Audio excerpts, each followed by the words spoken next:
জাতীয় পার্টি এক মহাসচিব বলছেন কি শামীম পাটোয়ারি নাকি নাম, বিএনপির এখন জাতীয় পার্টির দায় নিতে হবে বিএনপিকে। এখন জাতীয় পার্টিকে রক্ষা করার দায়িত্ব গণতন্ত্রের স্বার্থে বিএনপির। ভাই বিএনপি তো রাষ্ট্র ক্ষমতায় নেই, আপনি কিসের দায়ের কথা বলেন? আপনারা কারা? যখন ইলিয়াস আলী গুম হয় তখন কোথায় ছিলেন? যখন চৌধুরী আলম গুম হয় তখন জাতীয় পার্টি কোথায় ছিল? যখন সাইফুল ইসলাম হিরু গুম হয় তখন জাতীয় পার্টি কোথায় ছিল? যখন সুমন গুম হয়, জাকির গুম হয়, ছাত্র নেতারা, যুব নেতারা, তখন জাতীয় পার্টি কোথায় ছিল? তখন তো 2014 নির্বাচনে ভোট কেন্দ্রে কোনো ভোটার নেই, সেখানে কুকুর, বিড়াল, গরু, ছাগল ঘুরে বেড়াচ্ছে।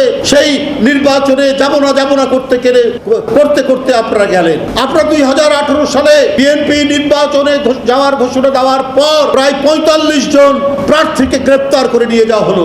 অর্থাৎ শেখ হাসিনা বিএনপি নির্বাচনে আসুক সেটা চাইনি, সেই প্রমাণ আবারও করে আমরা অংশগ্রহণ করে দেখানো হলো। সেদিন জাতীয় পার্টি কি ভূমিকা রেখেছে? 2024 সালের আগে, আমি আগেও বলেছি, জিএম কাদের সাহেব তিনি ইন্ডিয়ায় গেলেন। এখানে সাংবাদিকরা প্রশ্ন করলো আপনাকে কি কথা হলো? বলছে না, ওদের সাথে কথা হয়েছে, আমি ওদের পারমিশন ছাড়া কথা বলবো না।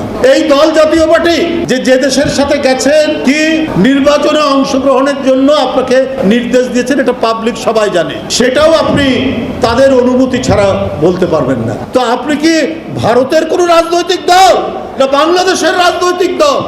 এই আপনাদের মেরুদণ্ড, এই আপনাদের নীতি, এই আপনাদের আদর্শ, এই আপনাদের চরিত্র। আমরা কোনো মব সংস্কৃতিতে বিশ্বাস করি না। কে রাজনীতি করবে না করবে ওটা আইনের ব্যাপার, ওটা সরকারের ব্যাপার।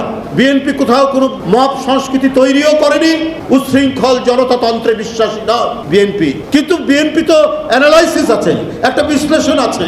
জাতীয় পার্টির ভূমিকা কি ছিল, আরো অন্যান্য রাজনৈতিক দলের ভূমিকা কি ছিল? এই ভয়ঙ্কর রক্তপিপাসু শেখ হাসিনার আওয়ামী ফ্যাসিবাদকে কারা রক্ষা করেছে? কারা 16 বছর জনগণের লক্ষ কোটি টাকা পাচারের সুবিধা করে দিয়েছে? কারা এই দেশকে আওয়ামী ভয়ঙ্কর স্বেচ্ছাতন্ত্রকে প্রতিষ্ঠিত করার সিল দেওয়ার দায়িত্ব পালন করেছে? তার মধ্যে একটি হচ্ছে জাতীয় পার্টি। আপনারা আপনারা কি বলে একটা কুলিং টাইম চান, যে শেখ হাসিনা নাকি 2008 সালে 9 সালে ক্ষমতায় এসে 2 বছর একটা কুলিং টাইম দিয়েছিলেন, তারপরে টর্চার করেছে। বিএনপি কখনো টর্চারে বিশ্বাস করে না। কুলিং টাইম আবার কিসে, আর টর্চার বা কিসে? বিএনপি তো ক্ষমতাই নেই, এখনো তো নির্বাচনই হয়নি। বিএনপি কখনো কোনোভাবে কোনো অবস্থাতেই বেআইনি কোনো ধরনের অত্যাচার, নির্যাতন, নিপীড়ন এটাতে বিশ্বাসী নয়। কারণ নিজেরা আমাদের জীবন দিয়ে আমরা প্রত্যেকে ভুক্তভোগী।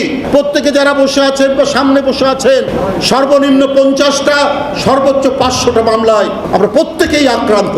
তো আমরা নিজেরা যেখানে আক্রান্ত, আমরা অন্য কেউ অত্যাচারিত হোক, অন্য কেউ লাঞ্ছিত হোক, নির্যাতিত হোক, সেটা আমরা চাই না। কিন্তু যারা ফ্যাসিবাদকে সমর্থন দিয়ে তাদের বয়ানের সাথে গলায় সুর মিলিয়ে যারা কাজ করেছে, তাদের তো বন্ধুরা আমার আইনের আওতায় অবশ্যই তাদের বিচার জনগণ দেখতে চায়, অবশ্যই তাদের বিচার জনগণ দেখতে চায়।